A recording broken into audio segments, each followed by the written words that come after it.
apocalypse. A false prophet known as the Reverend is trying to bring about his own version of the apocalypse and bring about the subsequent death of billions. Humanity's hope rests on the shoulders of one man, Bruce Willis. That's right. Apocalypse's biggest claim to fame is that the main character, Trey Kincaid, is played by John McClane himself. Willis being motion captured, cyber scanned as the case says, which probably means facial scanned, and even handles voiceover work. If Contra blended with Smash TV, the end result would look quite a bit like Apocalypse. Taking the level-based shoot everything that moves and then shoot it some more gameplay from Contra, and then combining it with the same control scheme found in games like Smash TV and Robotron, where directional shooting is handled by either the face buttons or the right analog stick, you have a formula for a game that fills the near void of action shooters in the PS1 library. The entire generation of gaming that the PS1 was a part of sort of went without a true successor to the Contra series. Not even the Contra games released truly filled that void, but games like Apocalypse and a few others did an admirable job of trying to take the abdicated Contra crown, and as such, is certainly one of the best efforts in the action shooter genre on the PS1. In similar Contra vein, Apocalypse keeps it simple. You run, jump, dodge, and shoot through 11 levels using a varied, but not particularly original assortment of weapons. Aside from the default machine gun, which has infinite ammo, Trey, has the ability to pick up and use other weapons like the flamethrower, particle beam, grenade launcher, and homing missiles, to name a few. All the extra weapons have finite amounts of ammo, represented as the blue energy bar at the top right corner of the HUD. Bruce also has screen-clearing smart bombs at his disposal. The game never fails to deliver on solid action gameplay for gamers to revel in. The levels take place in varied locales, and occasionally have scenes to break up the action. Which brings up a complaint I have with the game. One of the means of adding variety to the levels is the inclusion of tough platforming elements. Generally, these elements aren't something I normally complain about even in action games. But the last Boy Scout, as he should, moves really fast. So fast that oftentimes on narrow platforms Trey will run off the other side for certain death. The whole jumping mechanic itself feels a little off, making the platform elements quite a bit more frustrating than needed. The platformer jumping scenes are the hardest elements in the game, with the quickest deaths, and can drain your lives extremely quickly. However, that being said, with enough learning and patience you can beat them. They certainly don't ruin the game at all, but they can lead to many game overs, which means reloading your save from the beginning of each level. And moving platform scenes make you feel like a sitting duck for multiple enemies to pummel you with fire. Graphically, by PS1 standards, the fire and explosion effects dazzle, while the environmental detail is also pleasing to the eyes. The visuals are very polished overall, and the game looks sharp. Apocalypse was developed by Neversoft Entertainment, who brought Tony Hawk to life, and I would assume that even though Apocalypse came out first, it's probably the same engine that ran the Hawkman's game too, and it runs well with little to no slowdown when the action gets hot. The general music in the levels is good, but it doesn't stand out to me. There are even a couple of licensed songs like War from System of a Down in the game. Bruce's one-liners are also mildly amusing, but you will hear almost all of them by the time you beat the first level. And Bruce's acting certainly isn't his best job ever.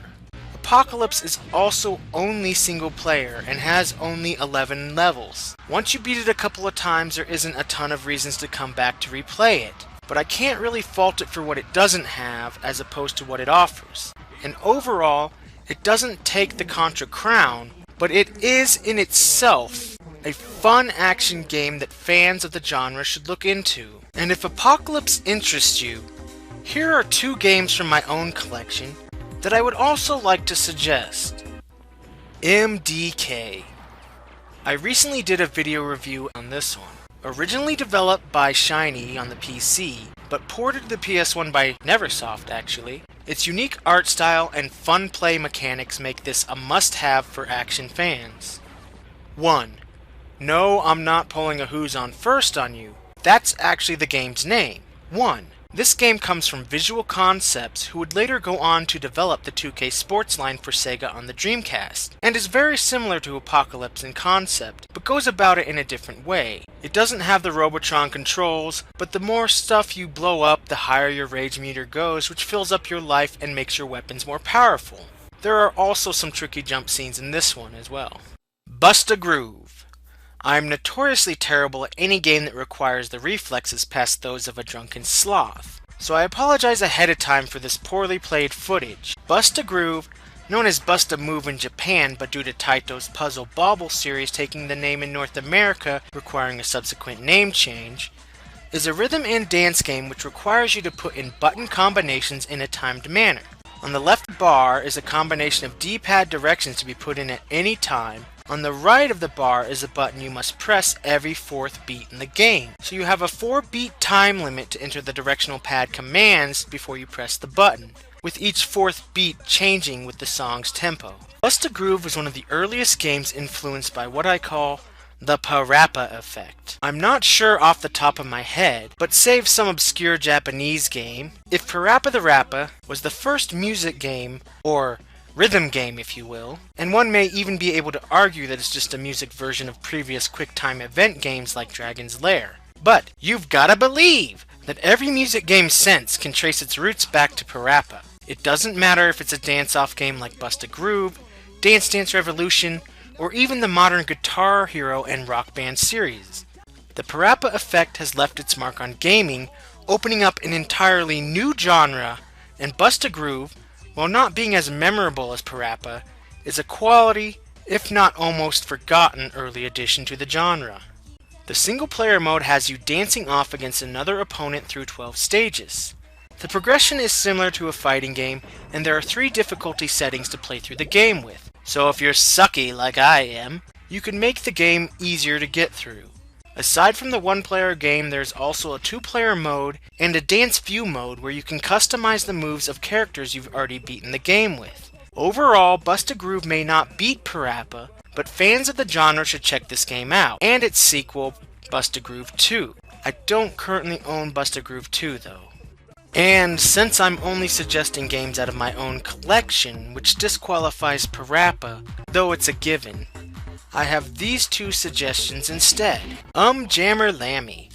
Seen as an offshoot to Parappa, Lammy has the same art style and similar gameplay, but with more of a rock theme in the music. I'm still just as terrible at this game as I am the rest. Dance Dance Revolution Konamix. Upon further inspection of my PS1 collection, I realized that I actually do have another rhythm game, and that's Dance Dance Revolution Konamix. Now, I haven't fully played through this one, admittingly, but it's a Dance Dance Revolution game, and you can't go wrong with the entire series. That is, unless you're me and are horrible at the series. I'm playing this footage with the PS1 controller because I don't have a dance pad for the PS1. Crash Team Racing. To roughly paraphrase a quote I once heard from Jason Rubin, if you don't do something new or do something better, don't do it at all. And in Crash Team Racing, you have my personal favorite kart racer of all time. Not a knock on Mario Kart, which has and always will be an amazing series and the undisputed king of the genre. But CTR, in my probably very unpopular opinion, just did it better. Crash Team Racing takes ideas from 2 popular N64 racing games, but adds an incredibly fun and innovative boost feature that takes over the entire gameplay. In CTR, you find the kart racing gameplay of Mario Kart, power-ups, tons of shortcuts to find, and even the same multiplayer modes, mixed with the adventure mode of Diddy Kong Racing. While Crash Team Racing doesn't do anything new conceptually, taking already established formulas and making them its own, it's the boost system that really defines what makes this game different from the rest. Like in Mario Kart, hitting the trigger button gives the player the ability to jump into a power slide. However, the difference comes from the little boost gauge at the bottom right hand corner of the screen, or visually when your smoke turns black mid-slide. By hitting the trigger on the other side when the meter is full, you are given the ability to boost up to 3 times per power slide. So basically, if you power slide with R1, hitting L1 when the meter is full will give you a small boost. Players are also given boosts for hang time by hitting jump before you get off the end of a ramp or other high surfaces. You will find yourself finding any way to use the boost, even on straightaways, and kicking yourself for not boosting off of every single jump. It may not show from merely watching this footage, but the boost system adds a whole new set of concentration to the kart racer formula. and it's done so well that it will be sorely missed in any kart racer you play without it. It just feels that natural. Like the adventure mode in Diddy Kong Racing, the one in CTR has you driving around a hub world where you have to complete a series of 4 races to unlock a boss race. After coming in first in each race, you also unlock the Relic race, where, as in Crash Bandicoot Warped, you aim to complete each race in a certain time collecting boxes that stop the clock in order to gain a relic. And the CTR Challenge, where players must find and collect the letters C, T, and R, which are hidden throughout the track, and come in first in the race. The adventure mode not only adds immensely to the replay value of the game, but it's also a means of unlocking hidden characters as well. Again, not an original idea, but its addition adds tons of replay value to an already polished kart racer. Graphically speaking, CTR is easily top tier in PS1 visuals. Naughty Dog was one of the most talented PS1 development teams, and the game even runs on a brand new engine built from the ground up. Whereas Crash 2 and Crash Warp still had tech in them from the original Crash, even by PS1 standards, to scrap an entire engine and build a new one from the ground up while still releasing the game about a year after Warped was an amazing technical feat and shows just how talented Naughty Dog really was. The game was also the end of an era of sorts, being the last Crash game that Naughty Dog developed, as Crash was actually owned by Universal Interactive Studios and not Sony. Naughty Dog would later go on to bigger and better things than Crash, like Jak and Daxter and, of course, Uncharted.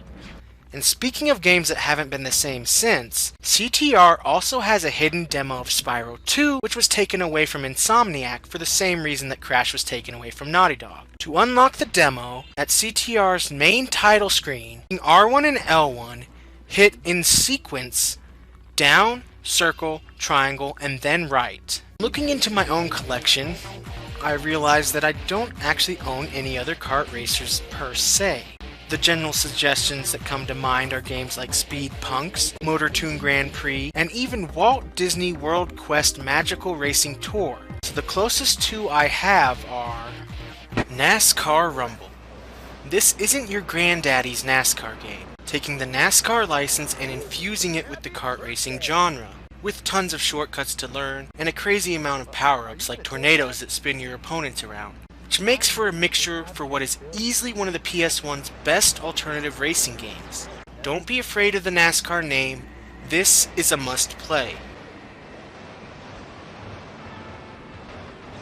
Rollcage Stage 2. My collection seems to be devoid of the original Rollcage as well. However, this game comes from the team behind Blast Chamber on the PS1, and is best described as Wipeout with RC cars. The racing is fast and fun, and players even have the ability to drive on the sides of walls for a distance. Along with single-player modes like Campaign and Single Race Option, there's also Co-op Campaign and a 2-player Battle Mode, similar to the battle modes you find in kart racing games. Legend of Mana, or is that Mana? I'll just pronounce it how I always have, Mana. Before I get into this game, I have to clear something up first. This is Secret of Mana on the Super Nintendo, which is undoubtedly one of Squaresoft's best efforts in the 16-bit era, easily worthy of being mentioned in the same sentence as games like Chrono Trigger and Final Fantasy VI. It's a tried and true RPG classic and one of the best RPGs of all time. I mentioned Secret of Mana for one particular reason. In order to enjoy Legend of Mana, you have to completely forget about the existence of Secret of Mana. Because if you go into Legend expecting a PS1 sequel to Secret of Mana, you will not only be sorely disappointed, you may not even be able to enjoy Legend of Mana for what it is. And with that out of the way, let me also say that this action RPG isn't for everyone. The game's design is completely open, and by completely open I mean it's entirely up to you how to progress, or if you even want to progress. From the start of the game you choose between a male and female character, you choose the part of the map the game will take place in, and you even set the layout of where all the cities and dungeons will sit. In the game there are 67 missions, if you will, to play through. But again, you have to discover these quests on your own with little or no direction. Sometimes events seem to happen at random, and your character is one of those strong, silent types that pretty much just observes the story unfolding around them. If you're looking for a deep storyline, this isn't the RPG to feed that need. The openness of design can lead to aimless wandering at times too, but again, progression is up to the player's will to progress. Everything is up to you to find and do. Along with the quests, Legend also offers the player the ability to forge weapons and magical instruments, create creatures called golems to follow you around as a battle buddy, raise a pet monster to take with you, and even create fruit to feed your pets by giving a combination of seeds to a talking tree. In fact, the features in this game can be a little overwhelming at times, but it adds to the replay value with these entirely optional modes of play. And though Secret of Mana had a 3-player option with the multi-tap, Legend still keeps the multiplayer tradition alive with the 2-player co-op option, even allowing a friend to load the character from their save into your game. The battle system is also completely real-time, no waiting for a power gauge to refill to attack again. Players are free to mash away, and players gain experience by collecting crystals dropped by the enemies. No crystals collected, no experience. However, about halfway through the game, your lead character will become such a high level that no enemy can touch you, thus killing any challenge left in the game. In playing this game, preparing for this review, I accidentally beat it for the first time. I have this nasty habit of playing RPGs right up to near the end of the game, and then getting sidetracked for years on them before coming back. Just ask Grandia and Breath of Fire 4. Upon beating Legend of Mana, you're given the option to save your game and save over your save, which starts you back at the beginning of the game, keeping everything you had at the end of the game and only resetting the story elements. The only problem being, from what I can tell, the enemies didn't get any harder the second time through, meaning that you're just as untouchable as you were halfway through the game. And a quick editor's note here is whenever I first uploaded this video, people were quick to inform me in the comments that you actually can change the difficulty in the game. You have to go into the library and find the Forbidden Tome, and then you can change the difficulty to Nightmare difficulty, which does make the game harder. I wasn't aware of this because the game doesn't obviously point it out. It's just a testament to how Secret of Mana has this open, figure it out yourself feel to it. You pretty much have to be self-motivated in this game, and you even have to be self-motivated to find the difficulty settings, which is interesting and kinda cool, but not for everyone. If I remember correctly, the background visuals are watercolor paintings, which give the game a beautiful and very unique look. Square also used this visual style in Saga Frontier 2, a game that I've started multiple times but have never gotten very far into. I mostly mention the graphics in these reviews as a courtesy, and a unique art style won't make up for the fact that this game, though I enjoyed it, has its share of flaws and quirks, meaning it's only for specific RPG gamers out there who can appreciate its open design. The PS1 was an RPG powerhouse, and there's probably little need to suggest 2 RPGs to gamers out there. Not like anything I say could or would surprise you by its existence. But keeping with the action RPG theme, I would also suggest these 2. Alundra. Think The Legend of Zelda with a much heavier, insane puzzle focus, and more RPG leveling in nature, and you'll have a good idea of what Alundra has to offer. However, Alundra reminds me more of Landstalker on the Sega Genesis than Zelda. As Alundra, you enter into people's dreams, dispelling the demons that are keeping them captive. I never got around to picking up Alundra 2, which got rid of the sprites for polygonal visuals. Threads of Fate. I was actually thinking about giving a shout out to Musashi, or maybe even the Grainstream Saga or Azure Dreams. But I decided to go with another action RPG that some people hated, but others, including myself, really enjoyed. Giving players the option to play as either Rue, a shapeshifter on a quest to save a friend, or Mint, a selfish sorceress on a quest to regain power after losing her throne to her sister. Each character has their own unique playstyle due to their different abilities. Threads takes place in a limited world. It lacks the openness of other action RPGs.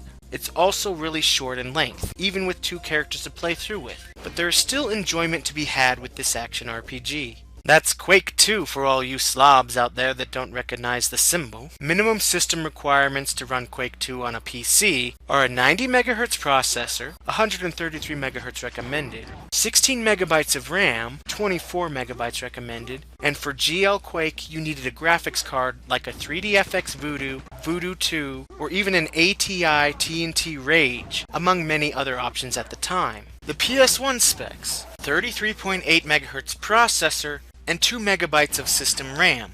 And though PC and console specs aren't exactly easily interchangeable, because a PC has more to run, things like the operating system and background applications, irregardless, what we have here is a game that shouldn't exist, shouldn't run, shouldn't even be remotely capable of running on the PS1, and especially not this well on a system no one wanted the headache of porting the first Quake to, though those sly devils at Lobotomy got it to run on the Saturn. Somehow, not only did Hammerhead, who had only previously had Shadow Master on the PS1 under their belt, get this to run, but they've locked it in at 30 frames per second without a hint of slowdown to be seen. Not only that, but everything is polished visually without certain visual glitches that are so common in PS1 games, like texture warping, which you can only sort of see a hint of when you run along walls. The textures aren't a gritty, blocky mess, and objects feel completely solid with no clipping issues to be had. And you occasionally notice a texture seam, those white lines you see in a lot of PS1 games on the edge of each textured area. The game looks clean and is generally free from visual glitches. By PS1 standards, this game runs and looks spectacular, and is easily the most astounding technical feat on the PS1. When people say it looks like a software version of Quake 2 running on a PC, that certainly isn't an insult to Quake 2 on the PS1. But the smoothness of its engine would mean nothing if the game didn't have good gameplay and design. Quake 2 is a fast-paced, in-your-face, kill everything that moves without asking questions, old-school first-person shooter the games like Halo took the formula from and made it slower, less fun, with an aimbot. The PS1 version of Quake 2 does a spectacular job of capturing the feel of the PC original, and while the PC version will always be the undisputed king, there's still plenty of in-your-face action to be had in the PS1 version.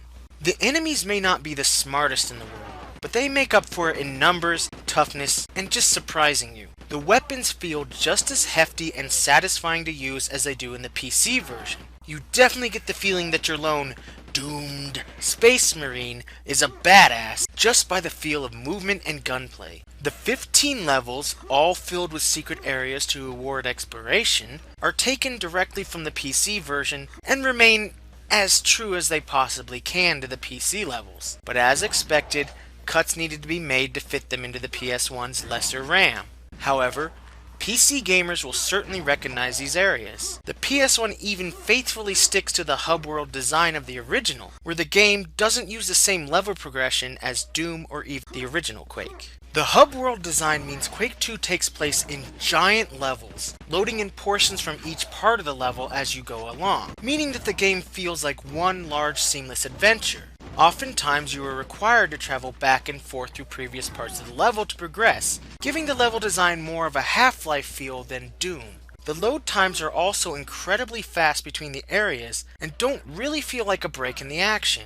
The music and sound effects are taken directly from the PC version too. The PS1 version keeps the Sonic Mayhem composed music from the PC original. The biggest surprise is the inclusion of 4-player split-screen multiplayer on the same console. That's right, not only is this an incredible single-player port of Quake 2, but this port outdoes itself and every other PS1 first-person shooter with multiplayer by adding 4-player deathmatches, a feat only previously done with a link cable, having 2 people on each console. And there is a possibility I may be forgetting one, but to my knowledge, every other PS1 first-person shooter with split-screen multiplayer struggles to have even 2 players going at it. And though I've never played Quake 2 with more than 2 players, I've seen YouTube videos of 3-player matches, and they didn't even have a hint of slowdown from what I saw. If I have one small complaint about the game, it's that the controls are not dual analog. The default analog settings, not taking D-pad controls into account, mimic the Turok presets, aiming with the left stick and moving with the face buttons. But I did find a close preset scheme that lets you aim with the right stick and move with the D-pad. The only catch is that shooting is then handled by pressing L1 and jumping with L2, but you adjust to the scheme with time. The aiming is also just a little touchy, meaning that small twitchy movements will oftentimes lead to a missed shot. I am playing this with a PS2 DualShock, which has a much tighter analog stick than the PS1 DualShock did, and it may be a little easier using the looser PS1 DualShock analog stick. Movement does a good job at mimicking the PC version as well. You can get the diagonal jumps going, and you can even rocket jump ever so slightly. There's also support for the PS1 mouse, but I can't comment on the quality of playing with the mouse on account of the fact that I don't own one. Overall, taking into account how stunning a technical feat this port of Quake 2 is to the PS1, you may ask, why didn't Quake 2 on the PS1 get more attention? Why is it never listed in top first-person shooter gaming on the PS1 in mainstream outlets? Why was it completely overlooked by gamers? Well, it's hard to say exactly. However, I can only give my personal speculations as to why this game never got the credit it deserved. The North American release date for Quake 2 on the PS1 was September 30th, 1999. Now, looking back through time to September 1999, you get a clearer picture as to why this game may have been overlooked.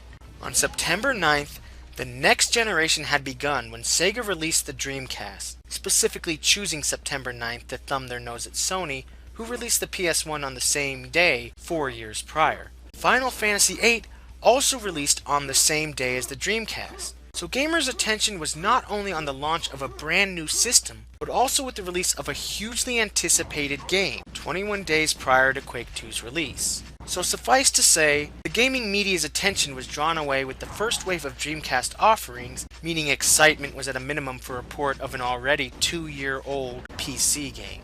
However, there is another huge factor. On October 31st, 1999, EA released a bomb on gamers with a little World War II first-person shooter called Medal of Honor.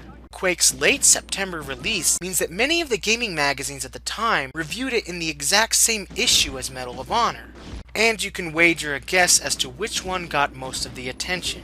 I myself turned my nose up to this game for almost a decade, because I already had it on the N64 and never thought the PS1 version would ever hold a candle to that version. I didn't even get the PC version until around 2005. But wasn't enlightened to the awesomeness of this port until I stumbled across a YouTube video of it. I can since say that aside from kicking myself for being a snob to this game, it has actually become my personal favorite PS1 first-person shooter. If you like the old-school PC-style first-person shooter gameplay in Quake, then Doom and Final Doom on the PS1 should already be in your library of games, easily being the best playing home conversions of the 90s. Instead, I'll suggest two other games in similar vein. Duke Nukem Total Meltdown. While Duke is far from unknown even to modern gamers, this PS1 port moves so incredibly fast that I couldn't even keep the gameplay in sync with the Saturn and N64 versions in an old comparison video I made. As far as the levels and features go, this is the closest to the PC original. It also has an excellent remixed soundtrack. Visual glitches aside, this game moves fast and still retains the great design and gameplay first seen in the PC version. It even supports dual analogs, but not very well. And it has link cable multiplayer. Disruptor. And you thought Resistance Fall of Man was Insomniac's first foray into the first-person shooter genre. Disruptor adds its own twist to the old-school shooter formula by adding psionic attack abilities. The level designs, while not the greatest ever seen, are still solid. The gameplay is good, and is a PS1 exclusive first-person shooter. However, I'm pretty sure that Insomniac wants to forget about Disruptor's existence in their library. Not because the game is bad or anything, but because of the horrendously cheesy full-motion video sequences that happen before and after each level. Ah, 90s gaming, where have you gone?